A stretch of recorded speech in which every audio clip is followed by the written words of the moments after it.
The town of Fanville was excited because they were getting ready for the Minions Fan Festival. People from all over were looking forward to the big celebration. 3 friends, John, Emily, and Mike, were working hard to make sure this year's festival would be amazing. They gathered in their Minion-filled headquarters to plan everything. John was super excited and said, "This Minions Fan Festival is going to be the best." Emily, who loved Minions and played the ukulele, showed everyone a map of the parade route. "Listen up, fans! We're going to have the biggest Minions fan parade Fanville has ever seen." The organizers worked hard to get ready for the Minions Fan Festival. They turned their houses into Minion decorations and put up banners that looked like the characters. They even convinced the mayor to temporarily change the town's name to Minionville, just for the festival. When the festival started, Fanville became a happy and lively place. There was a big parade with a float called Minion Mania going through the streets. Fans dressed up like their favorite Minions characters and threw Minion-themed things at the crowd. Everyone was laughing and cheering, and you could hear the funny giggles of the Minions in the air. Amidst all the happiness, a sudden and loud noise disrupted the festive mood. It was a shocking bomb blast that echoed through the town, instantly turning the Minions Fan Festival into a chaotic and frightening scene. The unexpected explosion cast a dark shadow over Fanville, leaving everyone in a state of panic. The joyful cheers turned into screams of fear as people realized something had gone wrong. The streets, once filled with laughter and excitement, now became a frantic scramble of frightened festival goers. The colorful Minion decorations and banners that had adorned the town were now overshadowed by the grim reality of the situation. Amid the chaos, some people were injured, adding to the overall sense of terror. The crowd, initially gathered to celebrate, is now dispersed in every direction, desperately trying to find safety. The once well-organized parade route became a maze of panicked individuals running in fear and confusion. The Minion-themed goodies that had been joyfully tossed into the crowd were now forgotten as people focused on escaping the unexpected danger. The sounds of laughter were replaced by the sirens of emergency vehicles rushing to the scene. The organizers, John, Emily, and Mike, were among those shocked and scared. Their faces went from excitement to disbelief, and then quickly turned to concern for the safety of the festival goers. They too became part of the crowd trying to navigate the tumultuous situation. In the aftermath of the blast, the Minions Fan Festival, once filled with anticipation and joy, became a somber event marked by confusion and fear. The town that had temporarily become Minionville now faced a reality it never expected, as emergency services worked to restore order and attend to the injured. Suddenly, John, Emily, and Mike realized that something really bad had happened. They got together to figure out what was going on. John asked Emily, "Emily, what's happening?" He narrowly avoided some debris from the blast. Emily looked serious as she looked at all the chaos around them. She said, "It's an emergency. We need to stay safe and help others. Let's find out what happened." In the middle of all the confusion, the organizers became like leaders in the community. They started telling fans where to go to stay safe, helping out however they could, and taking charge of things. John grabbed his phone and quickly called the emergency services. He said, "We need help. There's been an explosion at the Minions Fan Festival. Send police and fire workers right away." Emergency services were called, and the town came together to show strength in the face of unexpected trouble. Fans helped each other, giving support and comfort. The Minions Fan Festival, which had been full of happiness and joy, was now a place where people stood together, showing unity in a tough situation. After John called for help, the ambulance was on its way. A few people had gotten hurt in the blast, but the community quickly stepped up to help. John, Emily, and Mike, along with other festival goers, took charge of the situation. They made sure to guide the injured to a safe place and comfort them as they waited for medical help. Some people used their festival shirts to make makeshift bandages, doing whatever they could to assist. Emily, with her ukulele in hand, began playing calming tunes to soothe the nerves of those around her. Mike organized a group to help clear away any obstacles and debris, making it safer for the emergency services to arrive. As the ambulance got closer, the fans formed a sort of human shield, helping to create a clear path for the paramedics. Once the medical team arrived, the community continued to support them by providing information about the injured and assisting in any way they could. Despite the initial shock and fear, the Minions Fan Festival attendees demonstrated remarkable resilience. They worked together, showing a sense of unity that went beyond the celebration they had planned. The festival may not have gone as expected, but the community spirit prevailed in the face of adversity. As things started to get better, John, Emily, and Mike worked with the police to figure out what happened. They found out that the blast was an accident, and it had nothing to do with the festival. It was caused by a problem at a nearby construction site. The people in Fanville felt a huge sense of relief, knowing that it wasn't a deliberate attack on their celebration. As the town slowly went back to normal, the Minions Fan Festival had a lasting impact on everyone. The organizers, who had taken charge during the tough times, were seen as heroes. To show appreciation, Fanville decided to start a new tradition called Fan Appreciation Day. This special day was all about celebrating how the community stayed together and stayed strong when faced with unexpected problems. Fanville, once filled with worry and chaos, now has a positive and united feeling. The Minions Fan Festival might not have gone the way they planned, but it brought the town together in a way they hadn't expected. The spirit of Fan Appreciation Day became a symbol of unity and strength for the people of Fanville. Hey guys, thanks so much for all the support. If you haven't subscribed to the channel yet, please feel free to do so. Organized crime is possibly the greatest plague that human society has ever faced. It's a phenomenon that's developed organically throughout almost every culture and nation that's ever existed, from the thug cults of 13th century India to the Japanese Yakuza and the Russian Boers. It seems that certain sections of humanity are simply inclined towards criminality, and just like their law-abiding counterparts, they found that coalition is often a superior choice to outright conflict. As we all know, the United States also has its fair share of organized crime, most often organized in the forms of New York's Five Families, Murder Incorporated, or perhaps the Crips and Bloods. But is it possible for smaller, less renowned, but more efficient forms of mafia to exist in 21st century America? And what if they took on some very unfamiliar, even comical new forms? Essentially what I'm asking, is there any such thing as a carnival mafia? I can hear some of you laughing already, picturing guys in clown outfits doing the whole Joe Pesci bit of funny. How am I funny? Do I amuse you?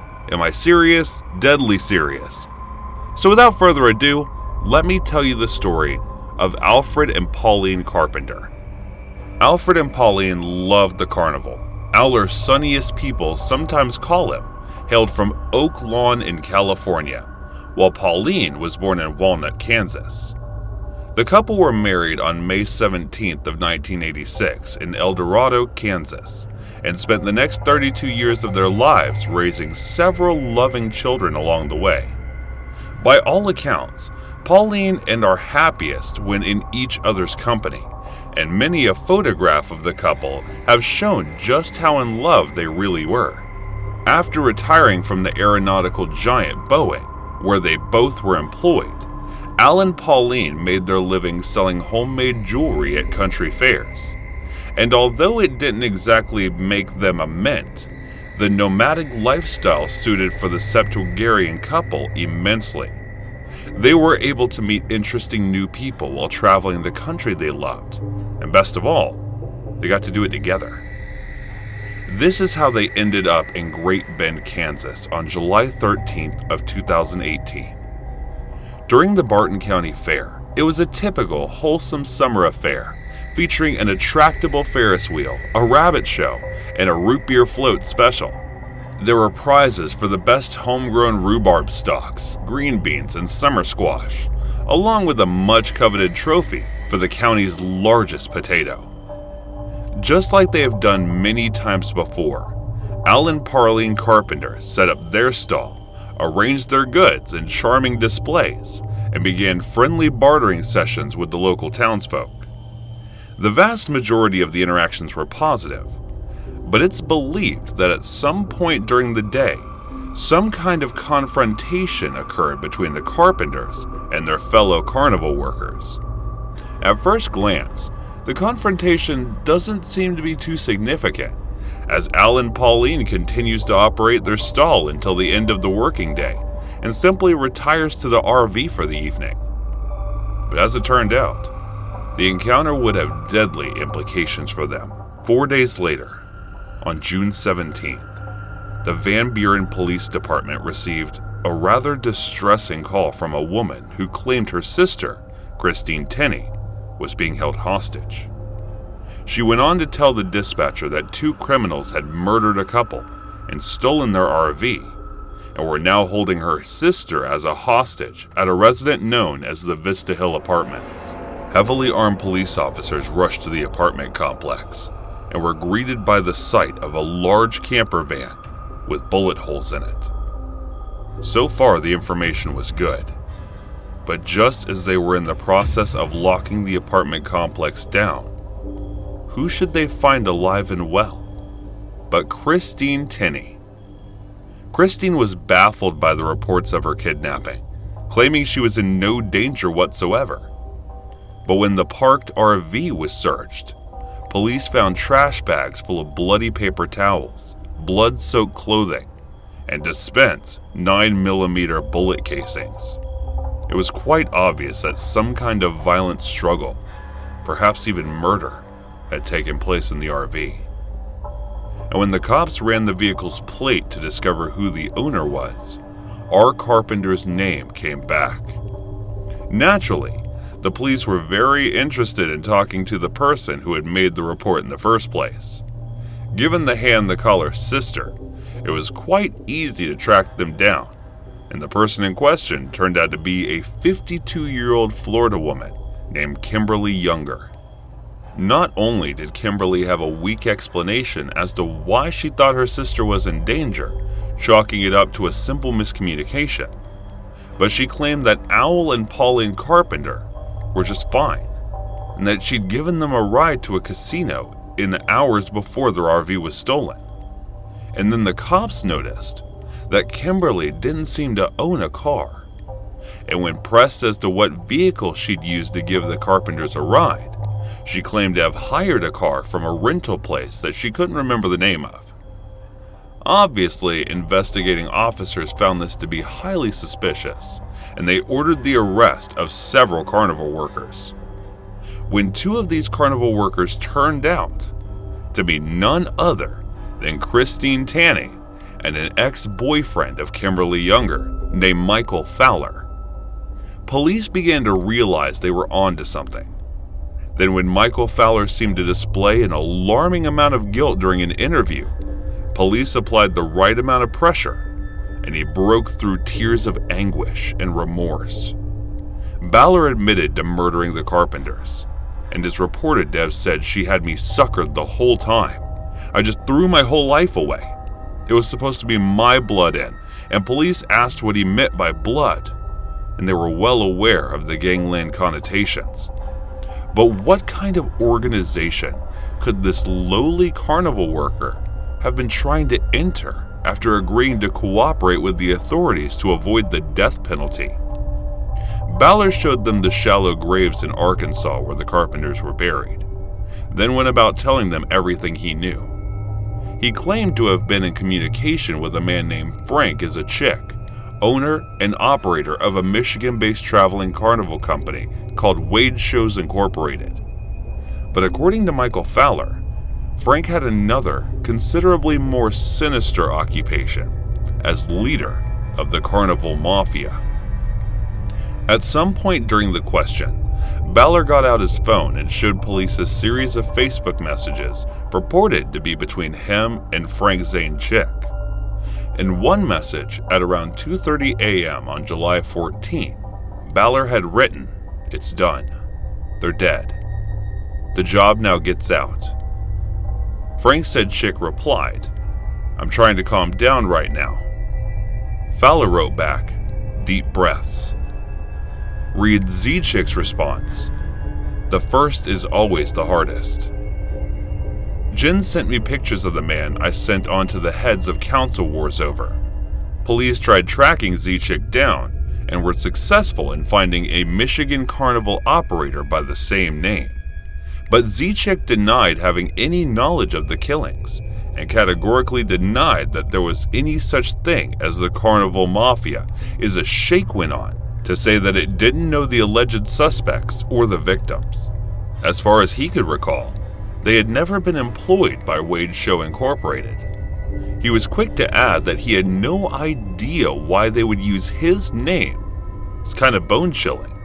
And he said, "I'd like to talk to the cops about it. But no one's reached out. I'm a solid citizen.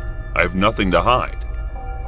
And Wade Shows has a wonderful reputation as a chick who went on to deny ownership to the Facebook account that was in communication with a murderer, even though it included several seemingly intimate photographs of him. All the cops had to do was establish a concrete link between Z-Chick and the killer, and they had a solid murder case. But then, just a few days later, Kimberly Junger contacted the police with a jaw-dropping confession.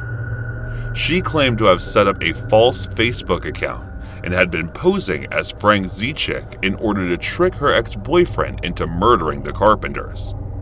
She seemed desperate to absolve a chick of all culpability and assured police that she and she alone was responsible for ordering the Carpenters' death. It's also possible that they were she who revealed the involvement of the 37-year-old Texas man named Rusty Frazier Ratio, is said to have facilitated the murders in some manner, possibly by others supplying the weapon or aiding in the disposal of the bodies. It's not clear if Rusty Frazier was working the Barton County Fair around the time that the Carpenters were killed, but his ability to quickly transport the remains out of the state suggests that there may be an even wider network of people who had a hand in the murders. Most of those arrested vehemently denied the existence of any kind of Carnival Mafia and insisted they acted alone. Michael Fowler later retracted his statement about it being blood-in-style initiation and insisted he simply had been tricked as part of a petty personal rivalry. Kimberly Junger had also spoken of a kind of carny mafia and gave the police some rather detailed stories of how they laundered money, collected protection money, and murdered anyone who refused to cooperate. Is she to retract her statement after the police investigated Frank Z-Chick's role in the murders? It's almost as if, though they've been warned to shut their mouth or face the consequences. Officially, law enforcement in both Kansas and Arkansas have stated that there is no Carnival Mafia. Maintaining the concept is nothing more than the frantic fabrication of two murder suspects. But at the same time, there has never been any conclusive explanation as to why the Carpenters were murdered. It's often explained the way as a disagreement or confrontation that suddenly turned violent. But even so, the root cause of the conflict had never been accounted for. Could it be that the argument arose of the Carpenters' refusal to pay protection money, and were the Carpenters killed so that the Carnival Mafia could make an example out of them, if the official statement of the police is to be believed, and now it's all just crazy coincidence? Frank Z-Chick's name was picked because he's the wealthy owner of several successful fairgrounds. But until the root cause of the confrontation is confirmed, until we have an actual concrete motive for the Carpenters' murders, there's still room to wonder, is there really such a thing as the Carnival Mafia?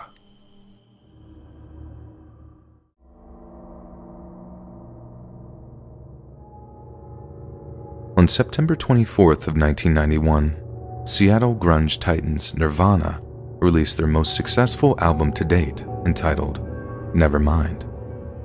Perhaps most famous for the hit single Smells Like Teen Spirit, the album showcased how the band's loud, raucous sound, when combined with Kurt Cobain's signature melancholic songwriting, could produce some of the catchiest but most jarring songs ever recorded.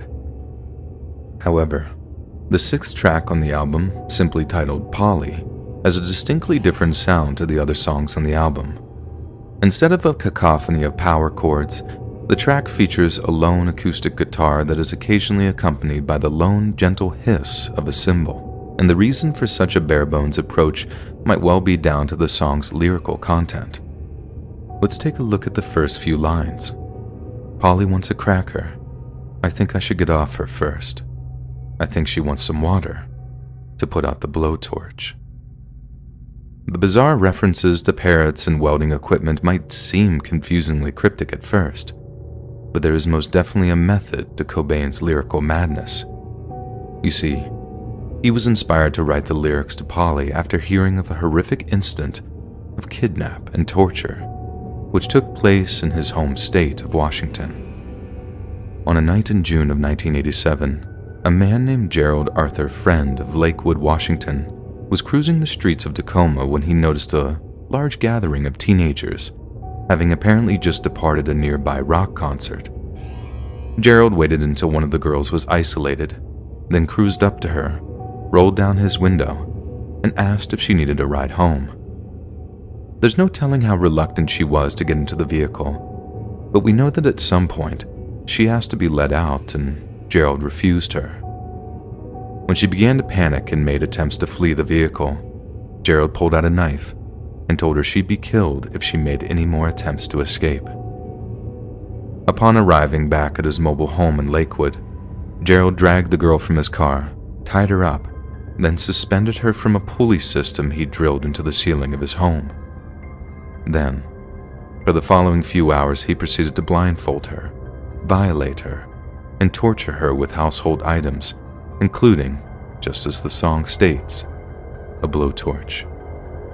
There's no telling exactly what else Gerald put the girl through, as her identity was kept secret, and whatever statements she made to the cops were mostly forbidden from public release. But we can be certain that by the time Gerald seemed to get bored of her, the girl was convinced that she was about to be killed. Gerald pulled her down from the ceiling, untied her, then dragged her out to his car again. The girl apparently lulled him into a false sense of security, acting as though she were catatonic, or at least too frightened to resist any further. But then, while passing a gas station near Puyallup, she burst into action, opening the car's door, diving out, then tucking and rolling to absorb the impact of the fall. Gerald was apparently stunned by this display of bravery and guile, and by the time he turned around to go back to look for her, the girl was long gone. This miraculous escape was then immortalized in the Nirvana songline of "She Caught Me Off My Guard, Amazes Me the Will of Instinct." Despite being in severe pain from several rather serious injuries, the girl ran to the gas station and screamed for the clerk to call 911. Gerald saw this, realized it was him that was now in extreme danger, then burned rubber all the way back to his mobile home, where he grabbed a few essentials, then went on the run. The next day, it was by pure happenstance that a Yakima County Sheriff's deputy ended up pulling Gerald over for a basic traffic violation. Gerald thought he might be in the clear, given that the girl didn't know his name, and since she had been mostly blindfolded, he believed there was no way she could lead the police back to his home. On the contrary, the girl had been peeking through a small gap in her blindfold and had gathered enough information for her to work out where she was. The cops knew Gerald's name, and when the sheriff's deputy ran it through the system, the game was up. In the end, Gerald Friend was convicted of his heinous crimes and was sentenced to 75 years in a federal correctional facility. We can hope that his victim has long since moved on from the incident and is leading a somewhat normal life. And at the same time, we can also hope that a monster like Gerald remains in prison until the day he dies. But long after his soul departs the earth, the song Polly will continue to be listened to by those who discovered Nirvana's music meaning that Gerald Friend's horrendous crimes will live on for as long as the song exists.